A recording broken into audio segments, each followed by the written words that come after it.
Formula ఈ car race కేసులో కేటీఆర్ విచారణ ఇప్పుడు ముగిసింది. దాదాపు 6.5 గంటల పాటు విచారణ జరిగింది. ఫార్ములా ఈ రేస్ కేసులో ఏవన్గా కేటీఆర్ ఉన్నారు. నిధుల దుర్వినియోగం, విదేశీ కంపెనీకి నగదు బదిలీలపై ప్రశ్నలు సంధించినట్టుగా సమాచారం. కేటీఆర్ ను 3 అధికారుల బృందం విచారణ చేసిందని ఆన్లైన్లో ఎఫ్ఈఓ సంస్థ స్టేట్మెంట్ ను ఏసీబీ రికార్డ్ చేసింది.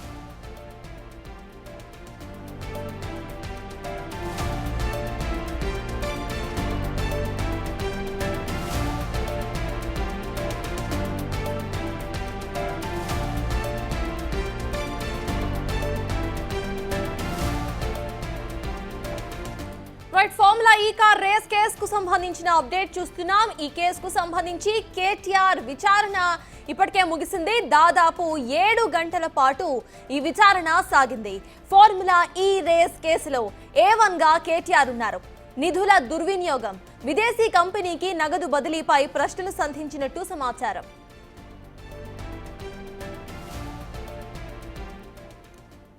సో ఇక కేసుకు సంబంధించిన పూర్తి అప్డేట్స్ మా ప్రతినిధి సాగర్ అందించడానికి సిద్ధంగా ఉన్నారు. సాగర్, చెప్పండి. ప్రెజెంట్ చూస్తున్నాం కేటీఆర్ 7 గంటల తర్వాత విచారణ ముగిసినట్టుగా తెలుస్తోంది. అసలు అప్డేట్స్ ఏంటి? ఎటువంటి క్వశ్చన్స్ అడిగారు? కేటీఆర్ సరిగా ఆన్సర్స్ ఇచ్చారా? దాని గురించిన అప్డేట్స్ ఏంటి?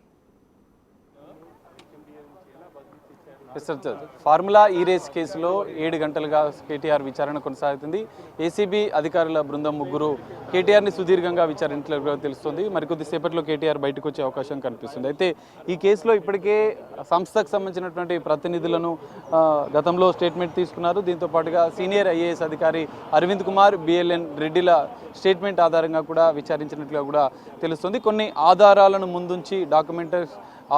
ముందుంచి కేటీఆర్ని ప్రశ్నించినట్లుగా కూడా తెలుస్తుంది. అయితే కేటీఆర్ను ఐఓ ఆఫీసర్గా ఉన్నటువంటి ఈ కేసులో Majid Khan, ACB joint director Ritu Raj, director Tarun జోషిల బృందం సుదీర్ఘంగా విచారించినట్లుగా కూడా తెలుస్తుంది. అయితే ఈ కేసు డిసెంబర్ 2024లో ఈ కేసు నమోదైన విషయం తెలిసిందే. ఫిర్యాదుదారుడు గత మున్సిపల్ శాఖ ప్రిన్సిపల్ సెక్రటరీ ఉన్నటువంటి దానకిషోర్ ఇచ్చిన ఫిర్యాదులో ఇచ్చినటువంటి స్టేట్మెంట్ ఆధారంగా కూడా కొన్ని ప్రశ్నలు అడిగినట్లుగా కూడా తెలుస్తుంది. ఈ కేసులో A2, A3గా ఉన్నటువంటి సీనియర్ ఐఏఎస్ అధికారి అరవింద్ కుమార్తో పాటుగా హెచ్ఎండిఏ మాజీ చీఫ్ ఇంజనీర్ బిఎల్ఎన్ రెడ్డిలను గతంలో కూడా ఏసీబీ విచారించింది. దాని స్టేట్మెంట్ ఆధారంగా కూడా కొన్ని ప్రశ్నలు అడిగినట్లుగా కూడా తెలుస్తుంది. అయితే ఫార్ములా ఈ ఆపరేషన్కి సంబంధించినటువంటి సంస్థకు 55 కోట్ల రూపాయల హెచ్ఎండిఏ అధికారిక బ్యాంక్ అకౌంట్ నుంచి నిధుల మళ్లింపు, ఇటు ఎన్నికల నిబంధనలకు విరుద్ధంగా ఎన్నికల కోడ్ ఉన్న సందర్భంగా నిధులను మళ్లించడం, ఆర్బీఐ నిబంధనలకు విరుద్ధంగా కేబినెట్ ఆమోదం లేకుండా, ఆర్థిక శాఖ ఆమోదం లేకుండా నిధులను మళ్లించడం పైన కూడా కొన్ని ప్రశ్నలు సంధించినట్లుగా కూడా తెలుస్తుంది. ఎట్టకేలకు 7 గంటల సుదీర్ఘ విచారణ అనంతరం కూడా కేటీఆర్ విచారణ ముగిసింది. రెండోసారి విచారణ నేపథ్యంలో కొంత ప్రాధాన్యత చోటు చేసుకున్న అంశాలైతే కనిపిస్తున్నాయి. పొద్దున విచారణకు వస్తున్న సందర్భంలో బీఆర్ఎస్ శ్రేణులు కొంత బీఆర్ఎస్ కార్యాలయం నుంచి ఇక్కడికి ఏసీబీ కార్యాలయానికి వస్తున్న నేపథ్యంలో పెద్ద ఎత్తున పోలీసు బందోబస్తును ఏర్పాటు చేసిన పరిస్థితి అయితే కనిపిస్తుంది. మరి విచారణలో ఎలాంటి అంశాలు వచ్చాయి, దీని తర్వాత ఏసీబీ కీలకంగా ఛార్జ్ షీట్ కూడా వేసే యోచనలో ఉన్నట్లుగా కూడా తెలుస్తుంది. కేసు తుది దశకు చేరుకుంటున్న నేపథ్యంలో కొన్ని కీలక అంశాలపైన ఆరా తీసినట్లుగా, ఎందుకంటే నిధుల మళ్లింపులో విదేశీ సంస్థలకు నిబంధనలకు విరుద్ధంగా మళ్లించడం, ఒప్పందం కీలకంగా 600 కోట్లు 4 దశల్లో 4 సంవత్సరాలు ఫార్ములా ఈ రేస్ కేసు నిర్వహణ కోసం 600 కోట్ల ఒప్పందం, త్రైపాక్షిక ఒప్పందం చేసుకున్న నేపథ్యంలో ఇటు హెచ్ఎండిఏ, ఫార్ములా ఈ ఆపరేషన్, మున్సిపల్ శాఖ ఈ 3 త్రైపాక్షిక ఒప్పందం చేసుకున్న నేపథ్యంలో ఆ ఒప్పందం కేటీఆర్ ఆదేశాల మేరకే చేశారని కూడా గతంలో అరవింద్ కుమార్, ఇటు బిఎల్ఎన్ రెడ్డిలు కూడా స్టేట్మెంట్ ఇచ్చిన నేపథ్యంలో దానిపైన కూడా కొంత విచారించినట్లుగా కూడా తెలుస్తుంది. మరి కేటీఆర్ విచారణ పూర్తయిన నేపథ్యంలో నెక్స్ట్ ఏం జరిగిందనేది కూడా కొంత ఆసక్తిగా మారిన పరిస్థితి అయితే కనిపిస్తుంది. మరి విచారణ అనంతరం కూడా కేటీఆర్ బయటకు వచ్చిన అనంతరం మరి మీడియాతో మాట్లాడతారా, ఎలాంటి అంశాలు వస్తాయనేది మనం చూడాల్సిన పరిస్థితి. ఎందుకంటే ఉదయం కొంత మీడియాతో మాట్లాడుతూ విచారణకు వస్తున్న సందర్భంలో బీఆర్ఎస్ కార్యాలయంలో మీడియాతో మాట్లాడుతూ ఎన్నిసార్లు అరెస్ట్ చేసినా జైలుకు వెళ్ళడానికైనా నేను సిద్ధమే, 100 సార్లు విచారణకైనా హాజరవుతానంటూ కొన్ని హాట్ కామెంట్స్ కేటీఆర్ చేసిన పరిస్థితి. సో మరి విచారణ అనంతరం కేటీఆర్ ఏం స్పందిస్తారు, ఎలాంటి అంశాలు చెప్తారనేది కూడా కొంత చర్చనీయాంశంగా మారిన పరిస్థితి అయితే కనిపిస్తుంది. సర్తాజ్, అయితే సాగర్ కేసులో కేటీఆర్తో పాటు కీలకమైన సాక్షి అరవింద్ కుమార్ కూడా ఉన్నారు. ఆయన ఆచూకీ గురించి కాంగ్రెస్ ఇప్పటికే కొన్ని డౌట్స్ను లేవనెత్తుతోంది. సో ప్రెసెంట్ అసలు అరవింద్ కుమార్ ఎక్కడున్నారు, దీనికి సంబంధించి అసలు ఈ కేసు అరవింద్ కుమార్ జాడ తెలిసిన తర్వాత కేసు ఎటువంటి టర్న్స్ తీసుకునే అవకాశం ఉందనుకోవాలి?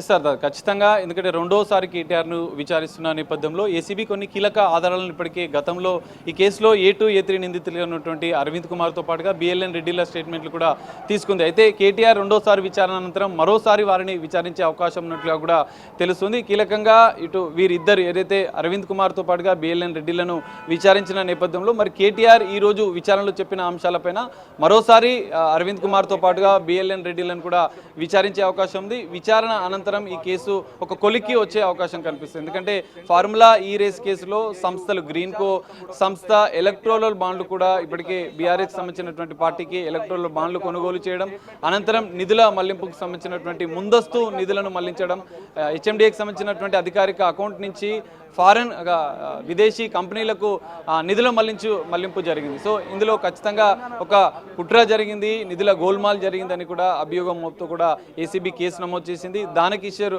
డిసెంబర్లో ఫిర్యాదు చేసిన నేపథ్యంలో డిసెంబర్లో కేసు నమోదైంది. అనంతరం కూడా కొన్ని కీలక పరిణామాలు చోటు చేసుకున్నాయి. కీలక ఆధారాలను కూడా డాక్యుమెంటల్ ఎవిడెన్స్ కూడా ఇటు ఏసీబీ సేకరించింది. సో మరి ఈ రోజు కేటీఆర్ విచారణ అనంతరం కూడా మరోసారి అరవింద్ కుమార్ ఇటు బిఎల్ఎన్ రెడ్డిలను కూడా ఏసీబీ విచారించే అవకాశం ఉంది. విచారణ అనంతరం కూడా ఈ కేసు ఒక ఫైనల్ స్టేజ్ కి వచ్చే అవకాశం అయితే మనకు కనిపిస్తుంది. సాగర్, మొత్తానికి ఇటు కేటీఆర్ విచారణ ముగిసింది. కేటీఆర్ బయటకు వచ్చిన తర్వాత మీడియాతో ఏమైనా మాట్లాడే అవకాశం ఉందనుకోవాలి. అసలు లోపల ఇన్వెస్టిగేషన్ ఎలా సాగింది, ఎటువంటి క్వశ్చన్స్ అడిగారు అనేది మీడియాకి ఏమైనా చెప్పే అవకాశం ఉందనుకోవాలా? ఎస్ సార్ ఖచ్చితంగా. ఎందుకంటే ఉదయం కూడా కొన్ని అంశాలపైన కొంచెం ఘాటుగా కేటీఆర్ స్పందించిన పరిస్థితి కనిపిస్తుంది. అరెస్టు విషయంలో, జైలుకి వెళ్ళడానికైనా సిద్ధం. ఎన్ని ఆరోపణలు చేసినా కూడా మేము కాంగ్రెస్ ప్రభుత్వాన్ని ప్రశ్నిస్తూ ఉంటాం, 6 గ్యారెంటీల విషయంలో మేము ప్రశ్నిస్తూ ఉంటామని చెప్పారు. సో మనం చూడొచ్చు, ఇప్పటికే కేటీఆర్ కొద్దిసేపటి క్రితమే విచారణ ముగిస్తున్న నేపథ్యంలో ఆయన సంతకాలు కూడా తీసుకుంటున్నట్లుగా కూడా తెలుస్తుంది. విచారణ అనంతరం కొన్ని డాక్యుమెంట్స్ పైన కూడా సంతకాలు తీసుకున్న అనంతరం కూడా కేటీఆర్ని ఏసీబీ కార్యాలయం నుంచి బయటకు వచ్చే అవకాశం ఉంది. అయితే ప్రధానంగా నిధుల గోల్మాల్ ఎంతవరకు జరిగిందన్న ఆధారాలు కూడా ఇప్పటికే ఏసీబీ సేకరించింది. ఫార్ములా ఈ ఆపరేషన్ సంబంధించినటువంటి గ్రీన్కో ఇటు మరో సంస్థ, ఈ 2 సంస్థల నుంచి కూడా కొన్ని కీలక ఆధారాలు సేకరించింది. నిధుల మళ్లింపుకు సంబంధించిన అంశంలో కూడా ఇటు సంస్థలు కూడా తమకు 55 కోట్ల రూపాయలు వచ్చాయి, వాటిని మేము తిరిగి చెల్లించేందుకు కూడా సిద్ధంగా ఉన్నాం. ఎందుకంటే ముందస్తు చెల్లింపులు జరిగాయన్న అంశాలు కూడా ఈ కేసులో వచ్చిన నేపథ్యంలో మరి ముందస్తు చెల్లింపులు ఎందుకు జరిగాయి, దాదాపు 30 కోట్ల వరకు కూడా బీఆర్ఎస్ పార్టీకి ఎలక్టోరల్ బాండ్లు గ్రీన్కో సంస్థ చేసిన నేపథ్యంలో మరి ఏస్ నెస్ జెన్ అనే సంస్థ అనంతరం కూడా ఈ ఏదైతే ఒప్పందం నుంచి వైదొలిగింది, స్పాన్సర్షిప్ నుంచి వైదొలిగింది. మరి ఈ అన్ని అంశాలపైన కూడా సుదీర్ఘంగా 7 గంటల పాటు కేటీఆర్ని విచారించిన నేపథ్యంలో మరి కేటీఆర్ బయటకు వచ్చిన తర్వాత ఈ అంశాలపైన మాట్లాడే అవకాశం ఉంది. గతంలో కూడా ఆయన మాట్లాడుతూ కొన్ని కీలక కామెంట్స్ చేశారు. అరెస్టుకైనా జైలుకైనా వెళ్తాను, ఇంకా ఎన్ని ఆరోపణలు ఎన్నిసార్లు విచారించినా కూడా నిజమే గెలుస్తుంది అన్న అంశాలు కూడా ఆయన ప్రస్తావించిన పరిస్థితి. మరి ఈరోజు విచారణ అనంతరం కూడా కేటీఆర్ ఏం మాట్లాడతారనేది కూడా ఆసక్తిగా మారింది. సో ఏసీబీ కార్యాలయంలో పెద్ద ఎత్తున పోలీస్ బందోబస్తు ఉన్న నేపథ్యంలో ఆయన బీఆర్ఎస్ పార్టీ కార్యాలయానికి చేరుకున్న అనంతరం కూడా మీడియాతో విచారణ అనంతరం కూడా కొన్ని అంశాలపైన ఆయన మాట్లాడే అవకాశం అయితే కనిపిస్తుంది. సాగర్, అసలు ఇన్వెస్టిగేషన్ మొత్తంలో ఎటువంటి క్వశ్చన్స్ అడిగారు, కేటీఆర్ ఆన్సర్స్ అసలు ఎలా ఉన్నాయి అనుకోవాలి? దీనికి సంబంధించి మనకి అప్డేట్స్ ఎప్పటివరకు తెలిసే అవకాశం ఉందనుకోవాలి, ఎందుకంటే ట్విస్టెడ్ ఆన్సర్స్ ఏమైనా ఇచ్చే ఛాన్సెస్ కూడా ఉండొచ్చు కాబట్టి అసలు దానికి సంబంధించిన అప్డేట్స్ ఏంటి?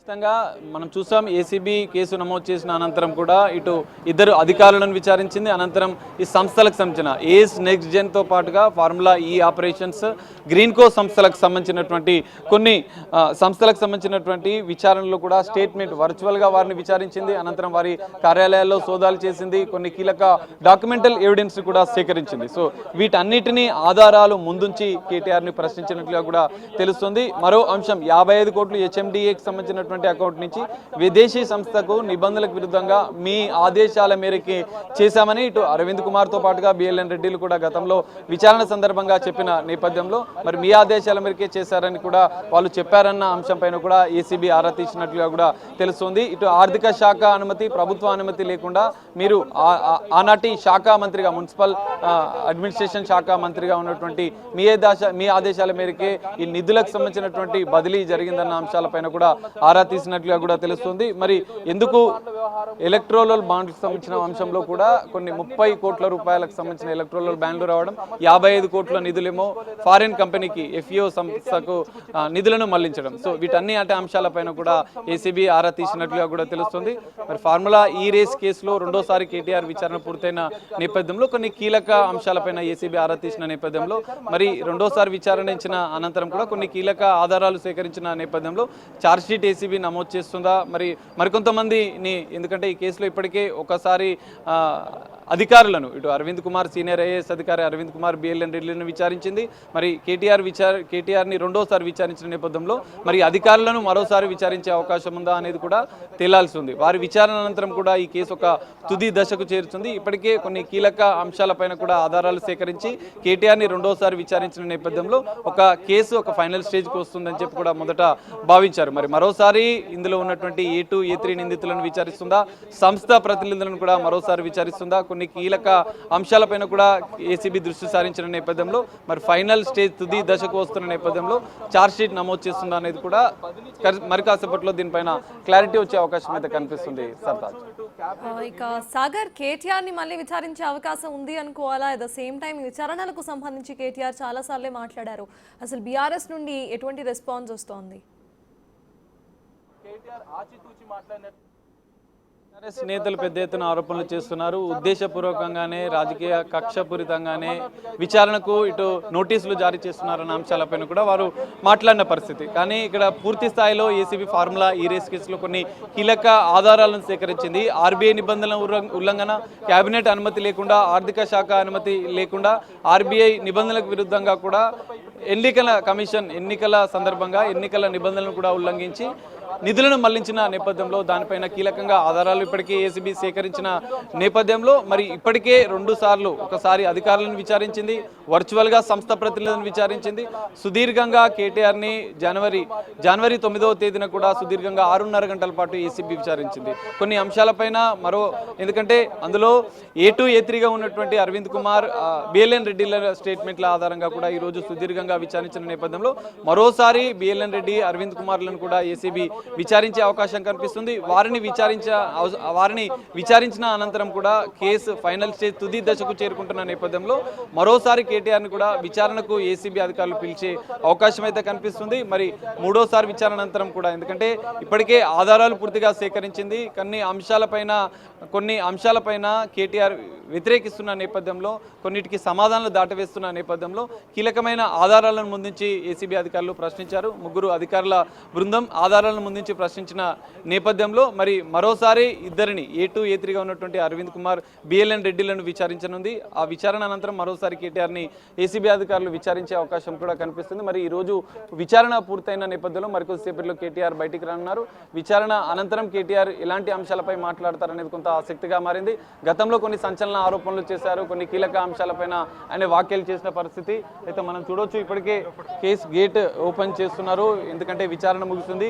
కొన్ని ఫార్మాలిటీ ప్రకారం కూడా కొన్ని సంతకాలు చేస్తారు. కేటీఆర్ సంతకాలు తీసుకున్న అనంతరం కూడా ఎందుకంటే ఇప్పటికే కొన్ని కీలక అంశాలపైన విచారణ కొనసాగుతుంది. సుదీర్ఘంగా 12 నుంచి 15 ప్రశ్నలు కేటీఆర్ని ఏసీబీ అధికారులు అడిగినట్లుగా కూడా తెలుస్తుంది. ఎందుకంటే 55 కోట్ల నిధుల మళ్లింపులో నిధుల బదిలీ, అది విదేశీకి సంబంధించినటువంటి సంస్థలు, ఫార్ములా ఈ ఆపరేషన్కి సంబంధించినటువంటి సంస్థలు. ఏసీబీ అధికారులు ఇప్పటికే ఏసీబీ కార్యాలయం నుంచి కొంతమంది వెళ్ళిపోతున్న పరిస్థితి, ఎందుకంటే విచారణ ముగిసిన నేపథ్యంలో 7 గంటలుగా సుదీర్ఘ విచారణ కొనసాగింది.